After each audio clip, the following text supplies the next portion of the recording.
নমস্কার, আমি কবিতা কবিতার কলতান থেকে আমার চ্যানেলে সবাইকে স্বাগতম। বড়দেরকে প্রণাম জানাই, ছোটদেরকে অনেক অনেক আদর আর ভালোবাসা জানিয়ে আমি চলে এসেছি হ্যাশট্যাগ আমরা সকলের আজকের ভিডিও নিয়ে।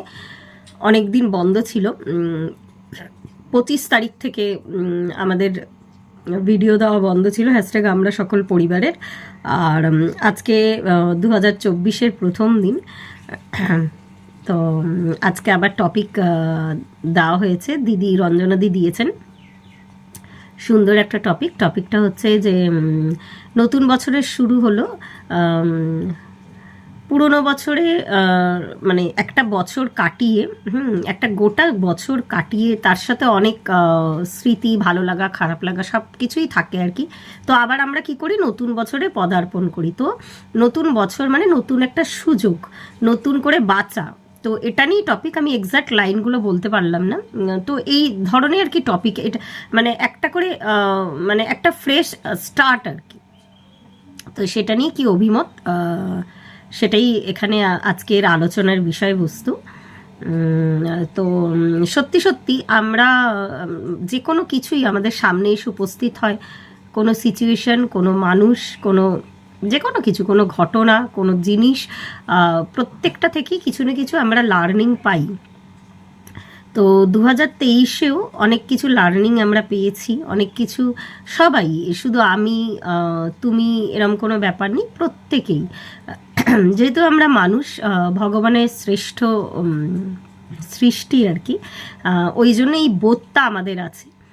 আর এই বোধটাকে কাজে যতটাই আমরা লাগাতে পারি, বা আমরা যদি এই বোধটা ব্যবহার করে মানে এই পেছনের মানে আগের বছর থেকে, আগে যে কতগুলো বছর কাটিয়ে এসেছি, যখন একদম ছোট ছিলাম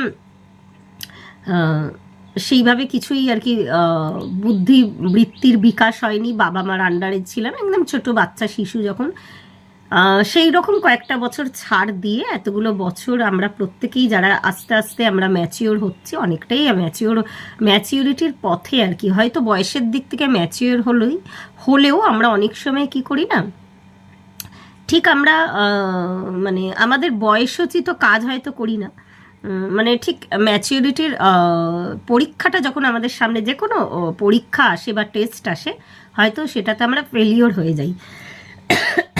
আবার এই ক্ষেত্রে হয়তো অনেক অল্প বয়সের কেউ, যার আমার থেকে অভিজ্ঞতা কম, সে হয়তো অনেক সময় সাকসেসফুল হয়।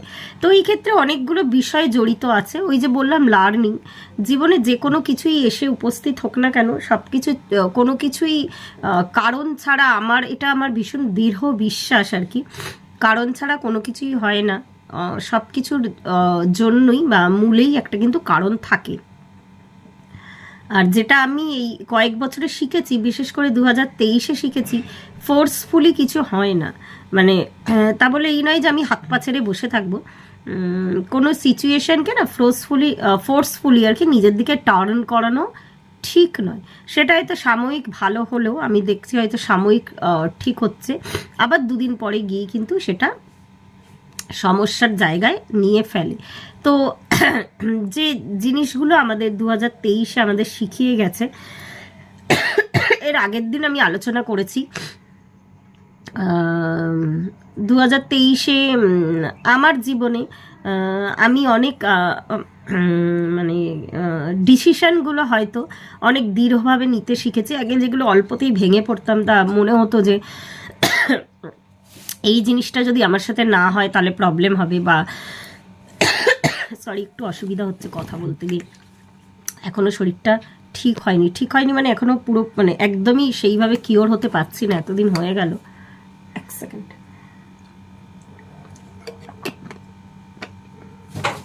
তো যে ঘটনাগুলো আমাদের সামনে এসেছে, হয়তো আমরা সাময়িক দুঃখ পেয়েছি বা আনন্দ উপভোগ করেছি, যাই করে থাকি না কেন। আর একটা ব্যাপার আমি দেখেছি যে আমার মধ্যে যে চেঞ্জেসটা এসেছে, সেটা হচ্ছে গিয়ে অত্যাধিক দুঃখেও কিন্তু আমি না এখন খুব একটা দুঃখ পাচ্ছি না, বা অত্যাধিক আনন্দিত হচ্ছি না। 2023 আমাকে অনেকটা ডিটারমাইন্ড হতে শিখিয়েছে, অনেকটা দৃঢ় হতে শিখিয়েছে।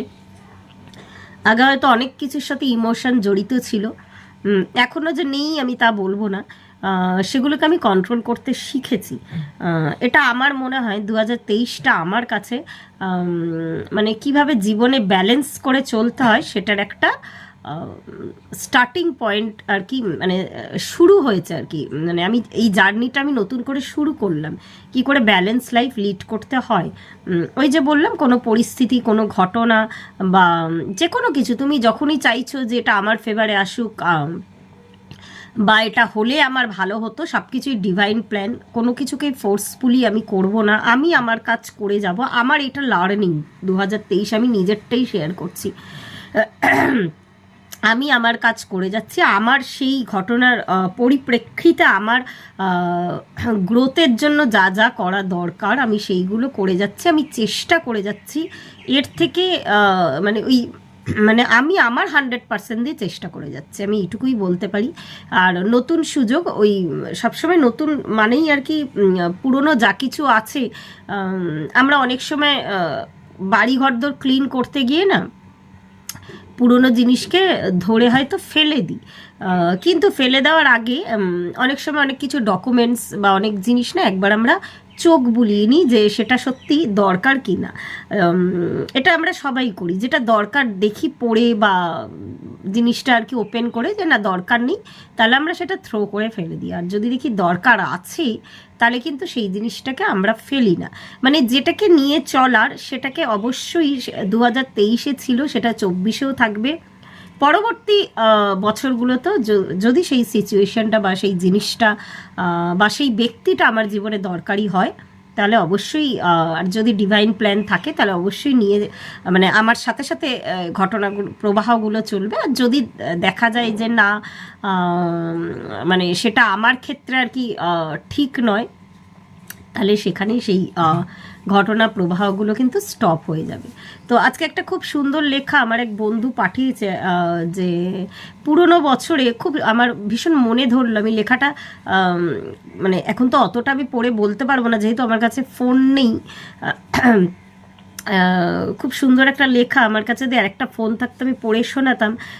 ঠিক আগের বছরই আমি যাদেরকে নিউ ইয়ারে উইশ করেছি বা যারা আমার কাছে ইম্পর্টেন্ট ছিল, বা যাদের কাছে আমি ইম্পর্টেন্ট ছিলাম তারা আমাকে উইশ করেছে, ঠিক এই বছরই এসে দেখা গেছে কিছু মানুষ কমে গেছে, আবার তার সাথে সাথে কিছু মানুষ কিন্তু অ্যাড হয়েছে। তো এটাই ওই পুরোটাই একটা লার্নিং আর কি। কি কোন মানুষটা বা কোন ঘটনাটা তোমার সাথে সারা জীবন থাকবে সেটা আগে থেকে আমরা কেউ প্রেডিক্ট করতে পারি না, আমরা পুরো আমাদের নিজের কাজটা করে যাই। এটা তো হয়তো ওই যে বললাম যে অনেক মানে গ্রোথ মানে সবসময় যে মেটেরিয়াল গ্রোথ তা না, তোমার মানসিক বিকাশ হয় এতে। মানসিক বিকাশের তো কোনো বয়স থাকে না। আমরা যেমন এই বারবার বলছি যে আমি হয়তো কয়েক বছর আগেও ভীষণ ইম্যাচিওর ছিলাম, আমার মনে হতো যে আমি আমার এই বন্ধুকে উইশ করলাম, এই বাবা আমাকে তো করলো না, বা এরকম মনে হতো যে আমাকে তো এখনো করেনি, আমি কেন ওকে উইশ করতে যাবো যেচে পড়ে। কিন্তু এই ব্যাপারগুলো না এখন আর আমার মধ্যে নেই আর কি। আমি বুঝতে পারি আর যে ঠিক মানে এরকম নয় যে এই বিচার ক্ষমতাটা, যেরকম জাজমেন্টাল ছিলাম আর কি, সোজা কথায় আর কি। তো এখন এগুলো আর আমার কাছে ম্যাটার করে না। আমার কাছে প্রত্যেকটা দিনই নতুন দিন, প্রত্যেকটা দিনে আমরা নতুন করে শিখব, আর প্রত্যেকটা দিনই একটা নতুন সুযোগ। আর অবশ্যই ভালো কাজ করে যাও, নিজেকে রেকটিফাই করতে শেখো। আর একদমই এগুলো জ্ঞানের কথা নয়, নিজেকে রেকটিফাই করার প্রত্যেকটা বয়সে দরকার হয়তো আছে আমাদের জীবনে। অনেকে হয়তো ভাবতে পারেন আজকে আমার অনেক বয়স হয়ে গেছে, 40, 50, 60, 70 কি আর হবে, আমাদের কাছে নতুন সুযোগ নেই। কিন্তু যে দিনটা থেকে না আমার এই চেতনাটা আসবে, সব কিছুই তো কনসাসনেস বা চেতনা, তো যেদিন থেকে এই চেতনাটা আমার কাছে জাগরিত হবে সেদিন থেকে আমি বুঝতে পারবো যে জীবনে টার্নিং পয়েন্টটা যে কোনো দিনেই আসতে পারে, সুযোগ যে কোনো সময় এসে দরজায় ঠকঠক করে কিন্তু ফিরে যেতে পারে। তো একটা লাইফ, একটা নতুন বছর, একটা নতুন সুযোগ, যখন একটা ফ্রেশ স্টার্ট আমি পেয়েছি, তো আমার মনে হয় যে অত্যাধিক আবেগের বশে না জড়িয়ে আমাদের ঠিক যতটা কাজ করার আমরা আমাদের 100% দিয়ে কাজ করে যাব। আর আজকে 1 জানুয়ারি, আমরা প্রত্যেকেই জানি আজকে কল্পতরু উৎসব। আজকে হ্যাঁ, শ্রী শ্রী রামকৃষ্ণ দেব কল্পতরু রূপে উনি দর্শন দিয়েছিলেন আর কি ওনার ভক্তদের কাছে।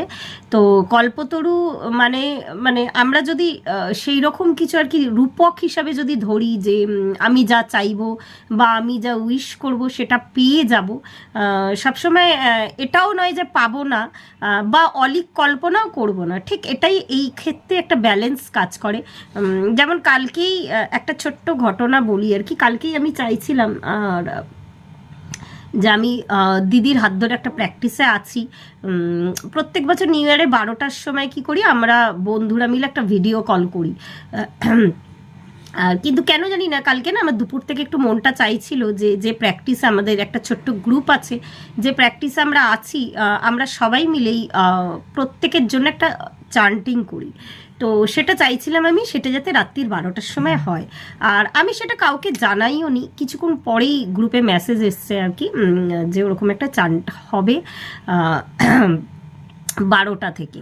তো ওই অবশ্যই আমার বন্ধুরা কিন্তু 12টার সময় কল করেছিল। এটা প্রত্যেক বছর মানে যে বন্ধুদের সাথে আমাকে সবসময় তোমরা দেখো বা দেখেন, তারা কিন্তু আমাকে কল করেছিল, কিন্তু আমি কারোর ফোনে সাড়া দিতে পারিনি। কিছুক্ষণ বাদে অবশ্যই দিয়েছি। এটাই হচ্ছে জীবনের প্রায়োরিটি বা ব্যালেন্স মেনটেন করা, ঠিক কোন কাজটা কোন সময়ে তোমার দরকার। তা বলে এই নয় যে আমি বন্ধুদেরকে কম প্রায়োরিটি দিয়েছি। ঠিক ওই 5টা বা 10টা মিনিট আমি এই গ্রুপের সাথে আমি প্রত্যেকের ভালোর জন্য, সর্বোপরি নিজেরও ভালোর জন্য আমি কিন্তু চান্ট করেছি।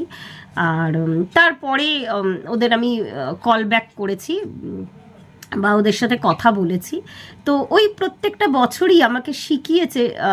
এখন যত দিন যাচ্ছে আমি জানি না, হয়তো লোকে ভাবতে পারেন আর কি আমি অনেকটা অন্যরকম হয়ে যাচ্ছি বা কিছু, কিন্তু আমার অন্তরাত্মা আমাকে সায় দিয়েছিল। আর কালকে আমি এটা চেয়েও ছিলাম আশ্চর্যজনকভাবে আর কি, ওই জিনিসটা হলো আর কি। তো আমার অন্তরাত্মা যেটা চেয়েছে ওটা আমি করেছি। আমার পরিবারের লোক, আমার বন্ধু বান্ধব, আমার মনে হয় যে যারা আমাকে ভালোবাসে তারা নিশ্চয়ই আমাকে এইটুকু বোঝে যে আমি কোন ব্যাপারটাকে পছন্দ করি, ঠিক ভাইস ভার্সা। আমি যাদেরকে ভালোবাসি, মানে আমার ছেলে যখন ছোট ছিল এই নিউ ইয়ার মানে 31টা আমাদের সাথেই কাটাতো। এখন যবে থেকে একটু বড় হয়েছে তো বন্ধু বান্ধবদের সাথে একটু ওই 12টা 12:30 পর্যন্ত কাটায়। ওই সব কিছুই আর কি চেঞ্জিং আর কি, জীবনে কোনো কিছুই একরকম থাকে না, এই চেঞ্জটাকেই মেনে নিতে হয়। এটার জন্য দুঃখ পেলে হবে না বা কোনো কিছুকে জোর করে ধরে রাখলে হবে না। ওই যে বললাম ওই বন্ধুদের কলিংটা, মানে ওই 12টা বাজতে না বাজতে আমরা ভিডিও কল করতাম 4 বন্ধু মিলে, সেটা কালকে হয়নি, পরে করলাম, যদিও কথা অবশ্যই হয়েছে। কিন্তু আমার কাছে যেটা প্রায়োরিটি মনে হয়েছে ওই সেটাই আমি করেছি। ওই চলার পথে, এটা তো মানে পুরো লাইফটাই তো একটা জার্নি, অনেক কিছুকে পেছনে ছেড়ে আসতে হয়, আবার অনেক কিছু নতুন সংযোজন হয় আর কি। তো এটাই জীবন, যত তাড়াতাড়ি মানুষজন বুঝে যায়। আবেগ অবশ্যই থাকবে, সবার ওপরেই থাকবে, ভালোবাসাও থাকবে। সেই হয়তো এই রাত্রির 12টার সময় কল করাটা এমন নয় যে এটাতে আমার আবেগটা নষ্ট হয়ে গেছে কারোর ওপরে, তা কিন্তু নয়। কিন্তু আমি অবশ্যই আমার বন্ধুদের ভালোবাসি, প্রায়োরিটি দিই। কিন্তু আমার কাছে মনে হয়েছে যে এই কাজটা আমার করাটা বেশি মানে আর কি আমার অন্তরাত্মা ওটা চেয়েছে আর কি। তো এইভাবেই 2025-এ হয়তো আরও নতুন কিছু সংযোজন হবে জীবনে, যখন আমরা 24 এন্ড করব। অবশ্যই বয়স বাড়ছে একটা একটা করে, বয়সের সাথে সাথে যাতে মানসিকতা ডেভেলপ হয়, ঈশ্বরের উদ্দেশ্যে আমি এটাই কামনা করি যে সবাই যেন স্পিরিচুয়াল লাইফ লিড করে। প্রত্যেকটা মানুষ স্পিরিচুয়াল লাইফ মানে, বারবার আমি এটা ভুলটা খণ্ডন করি, স্পিরিচুয়ালিটি মানে ঈশ্বরকে জানার আগেও তোমার নিজেকে জানতে হবে, নিজেকে চিনতে হবে, ঠিক তুমি কে, কি চাও, তুমি কে, এই প্রশ্নের উত্তরটা তো অনেক বড় জিনিস, বলতে গেলে এখন অনেক কথা আলোচনা করতে হবে। তো ঠিক তুমি কি চাইছো বা অ্যাকচুয়াল তোমার পারপাসটা কি, সেটা একদিনে জানা সম্ভব নয়, 1 বছরেও জানা সম্ভব নয়, এটা একটা প্রসেস। আস্তে আস্তে যখন সেটা জানতে পারবে না, তো তখনই তুমি কিন্তু স্পিরিচুয়ালি গ্রো করবে। অনেক হয়তো ওপর থেকে, ওই যে বারবার এই কথাগুলো আমি কেন বলছি, যেহেতু একটা সাংসারিক লাইফ লিড করি, অবশ্যই করছি, মন দিয়ে সংসার করি। কিন্তু এই যে এই চেঞ্জেসগুলো না যখন আসবে তোমার মধ্যে, আশেপাশের মানুষ কিন্তু চট করে তোমার সমালোচনাটাই করবে, ভাববে হয়তো তোমার ভাই, আর অবশ্যই এটাতে ভাইব্রেশন চেঞ্জ হয় আর একটা মানুষের আর কি। তো আশেপাশে মানুষরা যদি ভাইব্রেশন ঠিক ম্যাচ করতে না পারে, তাদের চোখে কিন্তু তোমাকে অন্যরকমই লাগবে। তো সব কিছু নিয়ে সবাইকে ভালোবেসে আবার আমরা একটা নতুন বছরের দোরগোড়ায় এসে পৌঁছালাম। চেষ্টা করব পুরনো ভুলগুলো না করার, আর যদি ভুল করি, ওই আমি সবসময় বলি যে দিনের শেষে একবার ফিরে দেখা, আজকে সারাদিন আমি কি কি করেছি। আমি না চট করে মানে শুলে, মানে খুব রেয়ার এটা আমার হয় যে শুলে ঘুমিয়ে পড়ি, আমি চট করে ঘুমাই না। আমি একটা, এটা আমার ছোটোবেলাকারই অভ্যেস, কী কী করেছি আগে যেমন মনে হতো, আমি ভুল করলে মনে হতো না আমি ঠিক করেছি, ওকে এটা বলে ঠিক করেছি, বা ওর সাথে এটা করে ঠিক করেছি, যেহেতু ও আমার সাথে খারাপ কিছু করেছে বা খারাপ কথা বলেছে। কিন্তু এখন আমি একটু অন্যরকমভাবে ভাবি, তখনও ভাবতাম, এখনও ভাবি। মানুষকে একটু আত্মমনন করতে হয় আর কি, না হলে কিন্তু ওই মানে স্পিরিচুয়াল পাথে এগানো যায় না। নিজের ভুলটা অবশ্যই স্বীকার করতে হবে, যে আত্মসমালোচনা অবশ্যই রেগুলার করতে হবে, যে কি ভুল করেছি, তবেই সেই ভুলটা থেকে আমরা শিক্ষা নিতে পারবো। আর না হয়তো আমি ওই 20 বছরেও যাচ্ছিলাম, 40 বছরেও তাই থাকবো, আবার 60 বছরেও গিয়ে দেখবো আমি একই লাইফ লিড করছি আর কি। যদি অনেকের জীবনটা খুব মানে ব্লেসড লাইফ থাকে অনেকের আর কি, আমি অনেককে দেখেছি যে যারা কিচ্ছু ভাবে না, কিছু না, বেশ তারা মানে হ্যাপিলি লাইফ একটা লিড করে বেরিয়ে যায়। ওই এটা মানে সবসময় এটাই আমরা শিখছি, বা এখন মানে শিখেছি বা শিখছি, তাদের কাছে একটা আলাদা গুড ফরচুন জমা থাকে তাদের অ্যাকাউন্টে। তারা কিন্তু না অন্য মানুষের কথা ভাবে, বা না নতুন কিছু অ্যাড করতে হবে ভাবে, না জীবনকে রিনিউ করতে হবে ভাবে, বেশ হ্যাপিলি যেমন ছিল মানে আর কি, একদম সোজা সাপটা আর কি, না নতুন কিছু সংযোজন করতে চায়, নতুন কোনো বই পড়তে চায়, কিন্তু তারা দিব্যি তাদের লাইফ, শাড়ি গয়না, হ্যাঁ অবশ্যই এটা আমরাও করি, আমরাও সকাল্লাত পূরণ করি, কিন্তু এই নিয়েই তাদের লাইফটা পাস করে বেরিয়ে যায় আর কি। একবারও ভেবে দেখে না আমার হয়তো কিছু কাজ ছিল, বা আমি যদি আমার হাতটা একটু বাড়াতাম তাহলে হয়তো দুজনে এসে আমার হাতটা ধরতে পারতো, তাদের একটু হয়তো হেল্প হতো। তো এই ভাবনা চিন্তাগুলো আর এই করতে করতে তাদের ওই গুড ফরচুনটা সেই জন্মেই থাকে। আমি যেহেতু জন্মান্তরে বিশ্বাস করি বা মনে করি যে এগুলো নিয়ে ভাবনা চিন্তা করি এখন থেকে না, অনেক ছোটো বয়স থেকেই করি। তো এটাই ব্যাপার, জীবন তোমাকে সুযোগ দেয়, সবাইকেই দেয়।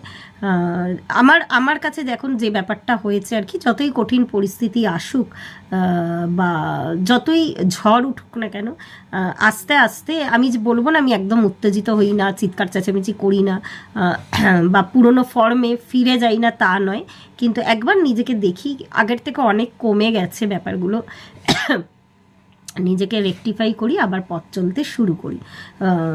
বলবো না আমার জীবনে সব বাধা কেটে গেছে, বা আমার জীবনে চ্যালেঞ্জেস আসে না, আগের থেকে অনেক অনেক অনেক বেশি যত দিন যাচ্ছে চ্যালেঞ্জেস বাড়ছে, কিন্তু তার সত্ত্বেও এই যে হাসি মুখে আমি এইগুলোর মোকাবিলা করতে পারছি, নাহলে কিন্তু আমি পারতাম না। তো এটাই ঘটনা আর কি। আমি এখানে আমি আমি আমি আমি করলাম, এটা আমিত্ব নয়, পুরো ব্লগটাতেই আজকে আমি আমি আমি আমি করলাম, আমি শুধু নিজের মনের কথাটা বললাম। আর এটাই নতুন সুযোগ, নতুন বছর, আমার মনে হয় অবশ্যই প্রত্যেকের ভালো কাটবে। আমার ভাগ্যে কি লেখা আছে আমি আগে থেকে বলতে পারবো না, আমরা প্রত্যেকে চাই ভালো কাটুক, সবার ভালো হোক, কিন্তু তা সত্ত্বেও আমি বলবো যে আমাকে একদম যাই বাইরে থেকে যাই সিচুয়েশন আসুক না কেন, আমাকে নিজেকে একদম একদম দৃঢ়ভাবে আমাকে দাঁড়িয়ে থাকতে হবে, এইটুকু আমি বুঝে গেছি। তো আজকে এই পর্যন্তই, প্রত্যেকে ভালো থাকবেন, পরিবারের সকলকে ভালো রাখবেন, ধন্যবাদ।